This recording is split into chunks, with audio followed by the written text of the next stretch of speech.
agree with Alan Greenspan. We ought to just eliminate the debt ceiling. Oh, absolutely. We do.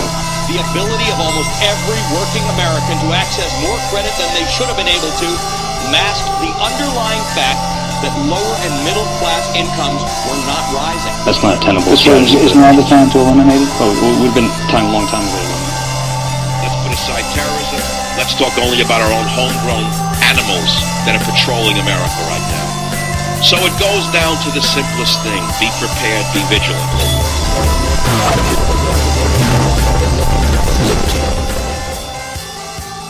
Prepping world need. More than anything else. At this present time, well, what does the world need? There's so many options, so much out there. There has to be a focus. If we're running a ship, if we're running a route without a focus, I think that's one of the biggest problems in prepping today and with the world today when it comes to emergency preparedness, and even when it comes to the social structure here in America, is the fact that we're always pulled in so many different directions. And there's times when I think about this cleaving to the jetties, right? We're like cleaving to the jetties of these crazy beliefs right now. Whatever you call it, whatever you cleave to. The tide is such that it's so impossible to pay attention to everything. The tide is so strong that you cleave to these jetties of conservatism, or you cleave to these jetties of liberalism, progressivism, right? You cleave to these things so that you aren't sucked out into the ocean. You aren't sucked out into the nothingness that we've created in the internet and in the world around us, right? There's so much entertainment, there's so much temptation, there's everything. It's just right at your fingertips. But if you hold on, if you cleave on to these ideas and these ideologies, and possibly you can avoid being taken by the tide. Well, Saturday I had big plans. Some gym, some pool with the kids. It all went out the window because I woke up with this focus, and it was this idea that I needed a focus. How much musing can one man do? What is a blog other than musing? Now, that's one thing. You're putting your energy into something, right? You're dragging people to a blog to look at a post that you put a lot of energy into, and people read it, and oh man, very good, and maybe they listen to the show and things like that. And that's a good thing. But I started thinking, the I Am Liberty Show and IamLibertyShow.com, we've been around now for how long? 5 years? We need a stronger focus. So we have goals. We've created the goals, right? The goals, we put out the book, right? Community preparedness, literally. Writing the book on it. You know the phrase. I wrote the book on it. So what is the focus then? And how could I create a website that proclaimed such focus? Because I want, as much as I like people to go onto my website and jump around from blog post to blog post and lots of traffic and yada, yada, yada, and all that fun stuff, there has to be a focus. And I also want my website to be a place where people can go who are just getting into this idea of community preparedness, this community cohesion idea. But I thought to myself, how can I capture these people if they show up to my website and there's a blog up there about lifting weights, or there's a blog up there about eating avocados, there's a blog up there about preparing for the end of the world. You go to the I Am Liberty Show, you read a little blurb about this is the podcast that is rerouting America. Okay. Maybe they read an article, maybe they read a podcast. Saturday, I said forget it. I did something a little crazy, right? I had a pretty decent amount of visitors, and the whole time I had visitors, I was changing the website. I completely revamped the entire I Am Liberty Show website. Excuse me. I revamped the entire show website, IamLibertyShow.com.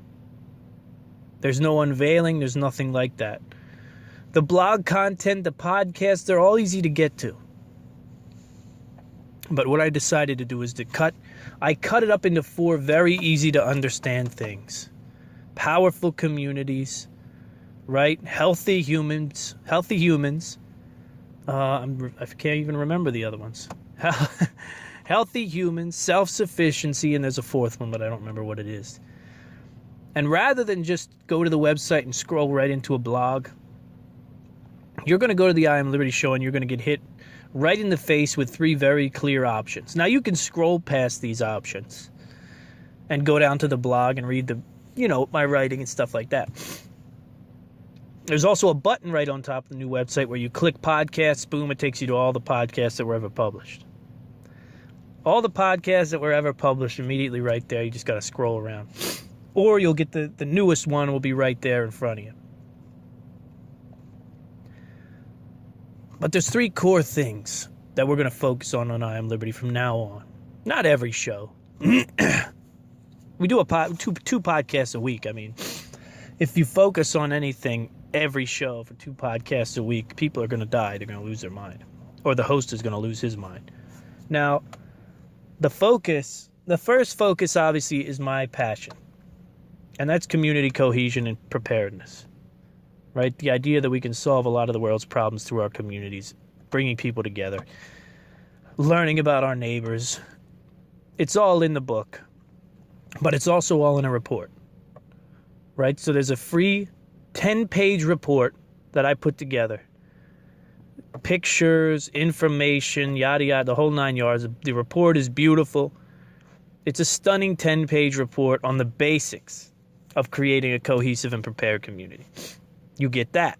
That's option number 1. Next to that is going to be a 30-day men's fitness report that's going to lead to my book that I'm working on right now. And I'm not really writing it, but I'm just revamping it because it's a massive book. And I'm going to be honest with you. I wrote it for a client, and the client never paid me. They disappeared with it. It was the first client I worked with through email. So when I sent them the book, they made off with the book, and they didn't pay me. And I looked over the book not long ago, and it was 47 pages or something. And I said to myself, this is like a 75-page ebook if I add enough more content and work on spacing properly. And I'm going to get that. My goal is to get that onto the website by, I'd say January, but I'm going to put a fitness report together as well. That's going to be available on my website. Okay, the ebook's going to be super cheap, $2, something like that. I don't know. So we've got our community, we've got our fitness and our health. And then the third option right now, you can't sign up for it because it's not prepared, but it's a community preparedness, it's an urban self-reliance masterclass. An urban self-reliance and preparedness course that's going to be up on Teachable. It's going to be a literal class, and we're going to go through all the various steps on how to get your state of affairs together in your yard, in your political system, all around you, to assure that you can start to grow food and you can start to be more self-sufficient right in your location, because it's possible. I've done it. I've beat back laws that have prevented me to do it, and I'm going to teach you guys how to do it too. I've taken my website and I've made it more valuable to the visitor and more valuable to me. I'm not going to lie to you. I'm trying to capture email addresses. I'm trying to capture information. I'm trying to capture people's enthusiasm for what it is I talk about immediately and monetize it. I'm not going to lie to you. There's no reason for me to say I just really want to help out the people and I do, and you guys know I do. But I also want to make a living. And I have enough wonderful fans that I can make a living. And my writing draws such traffic. Let me explain something to you. We have the musings of a man, right? That's a blog. The musings of a man, that's a podcast, that's a blog. Well, I wrote an article about the Antifa event, which was a total bust. The article was not. The article was an incredible hit, but the event was a bust. Thank God. I drew thousands upon thousands of people to my website. Now, if you're a webmaster out there, if you run a website, listen very closely to this. I'm not hiding any secrets or any epiphanies. You know, I do my homework, and I have learned how to take advantage of a visitor, right? Not in a bad way, but in a way that makes sense both for you and for me. And that's what I've done here. Tens of thousands visitors. Well, no, not tens, but thousands upon thousands of visitors. Just to read that one article primarily. It was an amazing few days, right? I mean, the days racked up to tens of thousands. But my best day was probably about 8,000 people in one day. And that's when it hit me. That's when it hit me, and that's when it should hit anybody out there who's running an online business, running a blog they're trying to be successful with. I had 8,000 people come to my site in one day, which is massive for a prepping guy, you know, podcaster, not even really an authority blog.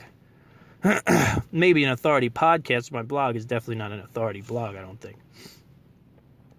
So here I am, 8,000 people come through my website. And I said to myself, this is my business now. You know, I'm not looking at this as a hobby. That's what this is.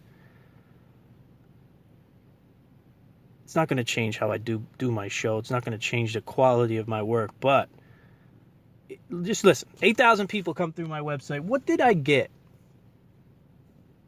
I think a few people bought books, and a handful of people clicked on Amazon affiliate links. A little money over on the side. And I sat there and I thought I thought about this 8,000 people. And I said to myself, that's not doing me much good. And you know what else? That's not doing them much good. And then I thought, it's not doing them what I'm capable of doing for them. That's what brought me to this point. I have the information. I can get the information out there, and I can get it to people for free. And I can get it to people in a way that makes sense. And what I wanted is for, if those 8,000 people hit my website again, I mean, I'll write articles that'll generate thousands of hits again. And when that happens, if I get 1,000, if I get 2,000 people to come through my site, I want them to go to the homepage and say, oh yeah, I get what this guy's doing. I get exactly what this guy's doing and where he's going. And one of two things should happen from there on. Either people are going to say, I'm gonna get involved in this. Or they're going to say, nah, this is not really for me. But at least they're going to understand what this thing is all about. They're going to have 3 options to get involved. And then they're going to be able to make the decision. This is something I want to get into. I want to learn more about this. Click here, sign up, log, whatever it is. And they're going to get added value. So for my webmasters and stuff out there, I want you to understand that it's not just about what can I put on a website to make money. I could throw ads up. It's also about what can I put up on a website that's going to clarify what I'm about. You know, if you have a survival blog, do you know how brutal that is? Do you know how brutal that is to stand out? It's very important that we focus. It's very important for the people out there trying to get prepared. So I found my focus. I amlibertyshow.com. Check out the new site. Scroll all around that site. There's all kinds of new stuff, interesting stuff on there. Links to t-shirts, links to good information. There's also a nice little section about writing for the website if you want to write for the website. And if you're just there for the podcasts, I put a button. As soon as you show up, click it, podcast, boom, you go right to the podcast. I want it to be easy, man. I want it to be easy for you. I want it to be easy for me. And I want the focus to be there so that no matter who shows up at IamLibertyShow.com, they know this is what this show's about, this is what this guy's about, and I can learn more here, and here. Because at the end of the day, community preparedness is everything. And I think it can be our everything. I'm not ready to give up on it. I got a little down on myself when the book first came out. I said, man, people don't want to do this. People just don't want to do anything. They don't want to work. They don't want to work their regular job, let alone come home and do this. And then I started to realize it's not that. It's you're looking at 300 million people. You're laying this on 300 million people when really all you need is 1 million. You need 1 million strong people who are passionate about this thing, and I can guarantee you they're out there. new website is going to help us find them. All right, it's going to make a difference. So check it out, IamLibertyShow.com.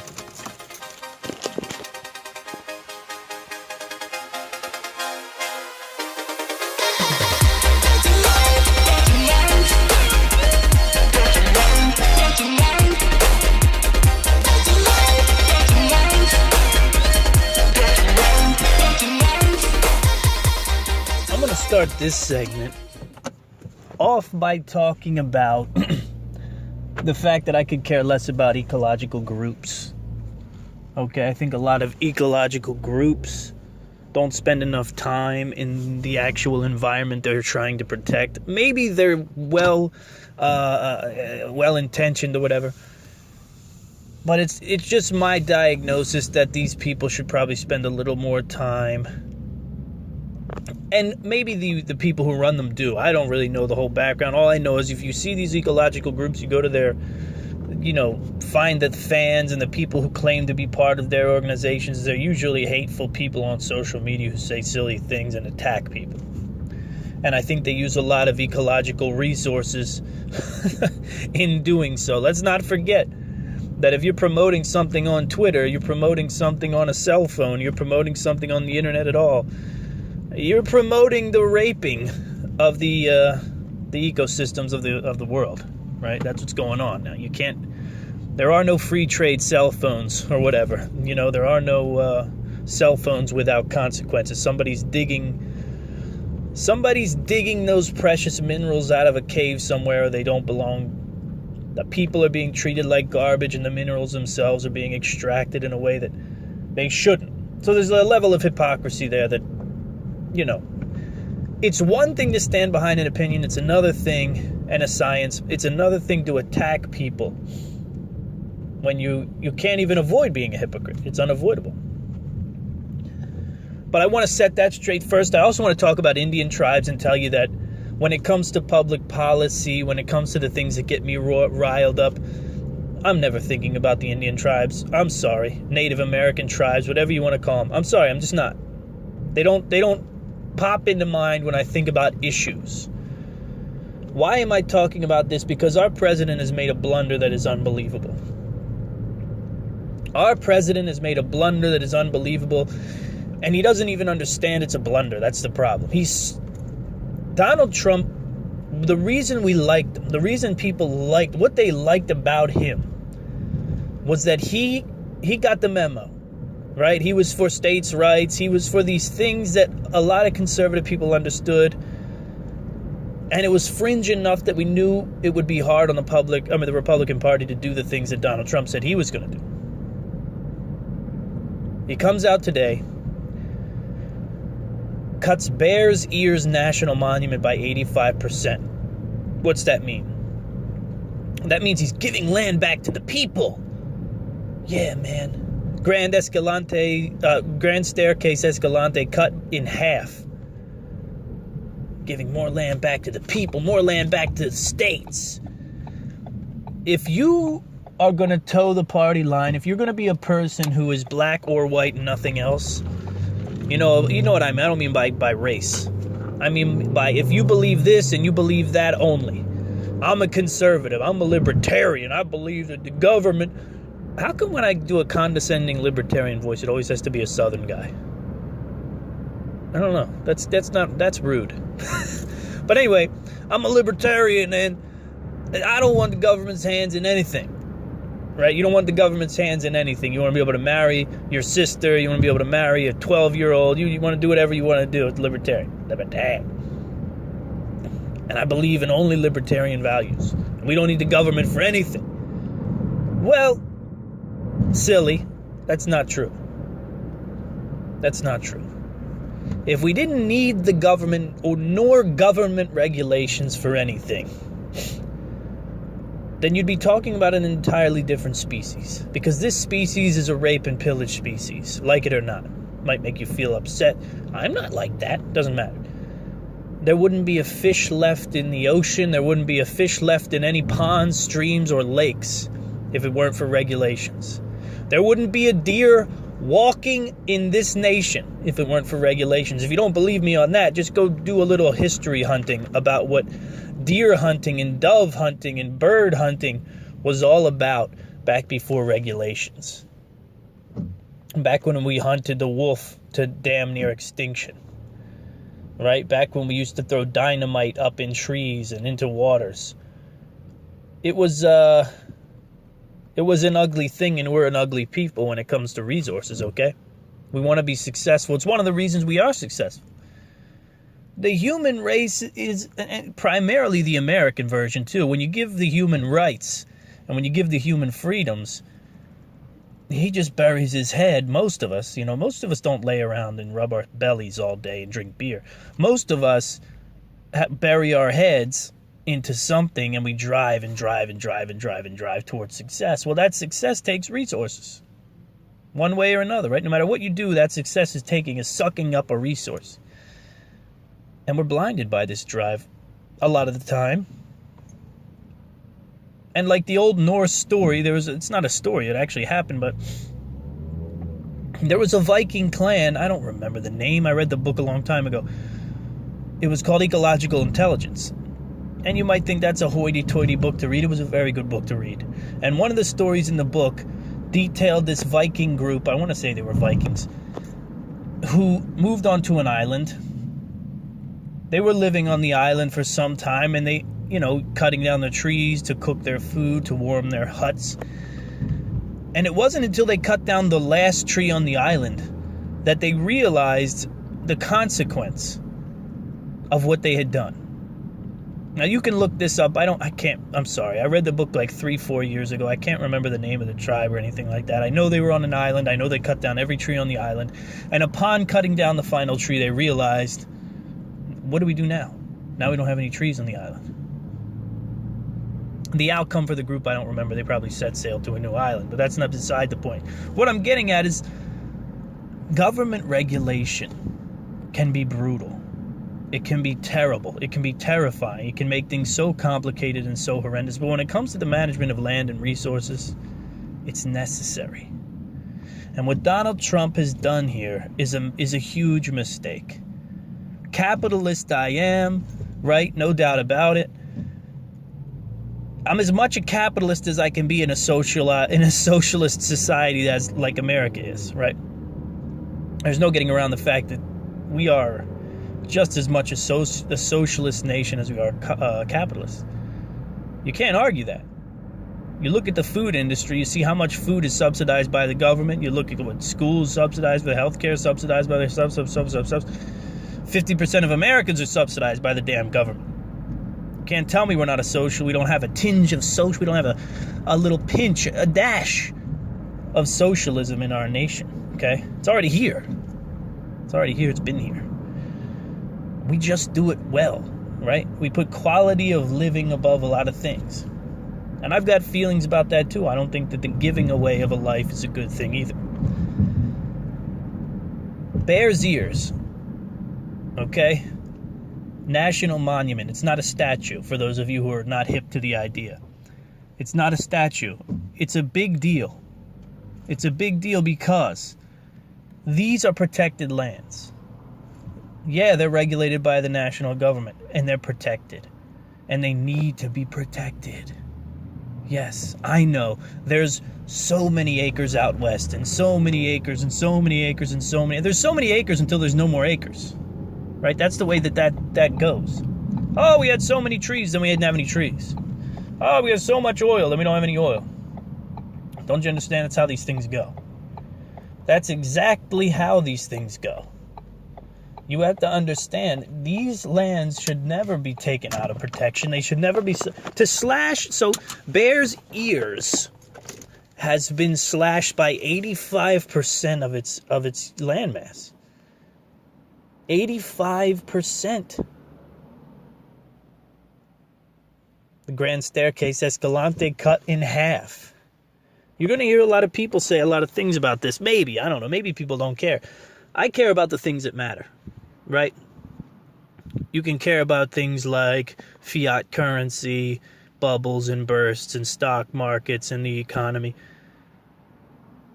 Always concern yourself with commodities first. I'm no master investor. I'm no rich guy by any stretch. But listen to me. Always concern yourself with commodities first. Land, oil, hard assets. These are things that you can't get more of. Right? You can print all day. The printer has been running for a decade now at full clip. Right? The money just flows out. It's irrelevant. It's just a joke. But these lands, and this is what you don't know about these land masses. You know, so and here's a guy, Donald Trump, who's going to really take this stuff and run with it. This is the problem with the Donald Trump. Well, one of many problems. This is a guy who might sell that land, or might give states the idea that they should sell that land to private companies. And you know who buys lots of land? You know, private companies owned by China. Yeah, Chinese companies are buying up lots of land here in the United States. Take a look at that. Okay, that's a big deal. Look at what they've done in Detroit. So, my question to you is this.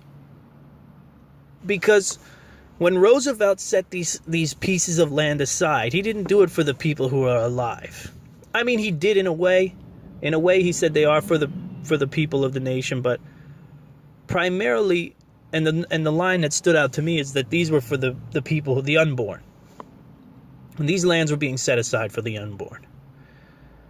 And that's when civilization had not hit the rapid growth that it's hit. You know, right now we're thinking, God, look at all that land mass out west. Look at all that land in Utah. Nobody's ever going to live there. What happens if, say, that earthquake finally hits L.A.? You know, the West Coast is bound to some apocalypse here anytime. I mean, if we make it to 2030 without some serious apocalyptic event in the West Coast, I'll be amazed. I'll be absolutely amazed. If somebody doesn't figure out how to shoot an atomic, or a rocket rather, with a nuclear warhead at the West Coast, if the West Coast doesn't have some kind of crazy fire that eats everything, if they don't run out of water, if they don't run into a pest that eats all their food, if they don't run into civil unrest, if they don't run into a situation where the ground shakes so hard that all the buildings topple over, by 2030, if the West Coast is still what it is today, I'll be amazed. But what happens when there's a mass migration? Do you want that land to be available for that use? Or do you want that land to be owned by China, who already owns enough of our debt? This is a massive gaffe. They call it a gaffe in politics, right? This is a gaffe. When I hear gaffe, I just think of fishing. But this is a gaffe. This is a screw-up. This is a capitalist gone insane. A man who can't understand See, the problem with the president, and there's a lot of problems with the president. One of the biggest problems with the president is the fact that no one can know it all. And you can even fill a board full of advisors who don't know enough. So you got an oil man, and you got a military man, and you got this man and that man. And there may not be anybody in Donald Trump's ear saying, yo, buddy, let's not blow it here, all right? These lands are very important to people. Not only are they very important to people, they're one of the most unique things about our nation. The idea that you can go onto these national monuments, these national forests, these nationally protected lands. You can hunt on these lands. You can walk and camp and see incredible things on these lands. Most of the time at no cost to you. You understand? See, it's hard for spoiled Americans to understand that these things can go away. These things can go away if you let them. And this is the biggest story for me right now.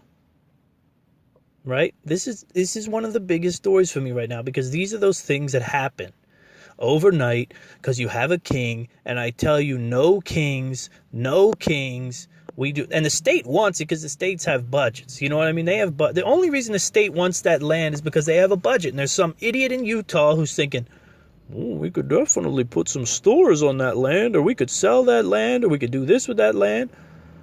They're not saying this. Well, Trump gave us our land. Now we have control of it. Let's protect it and assure that it's going to be here for generations to come. There has to be a line. The Republicans, the right wing, the capitalists rather, they have to figure out how to do what it is they've done for so long, while still treating the land and its resources the way that it should be treated, the best way possible. You know, we can't. I understand that we can't start walking everywhere and riding bikes everywhere. You know, it's just not the way our world works right now. But by cutting these national lands, these national monuments, slicing 85%. See, this man is giving your land away. And that's what you don't understand. Because I think a lot of people who listen to this show, they read a line like states' rights and they get excited.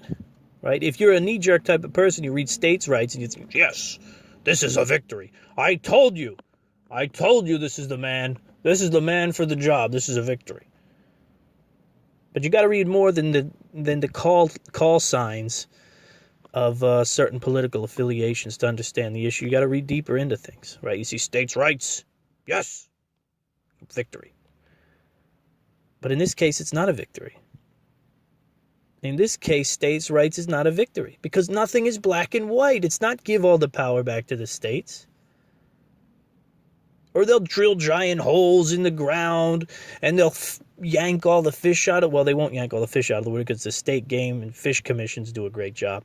But still, it's the idea that this land is set aside for you, it's set aside for your kids, it's set aside for their kids.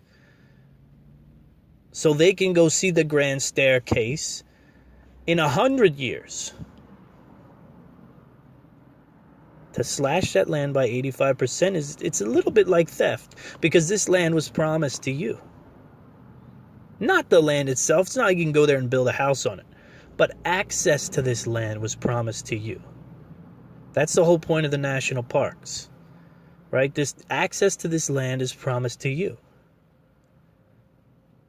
And when a president, when a king decides to take that land and give it back to the states.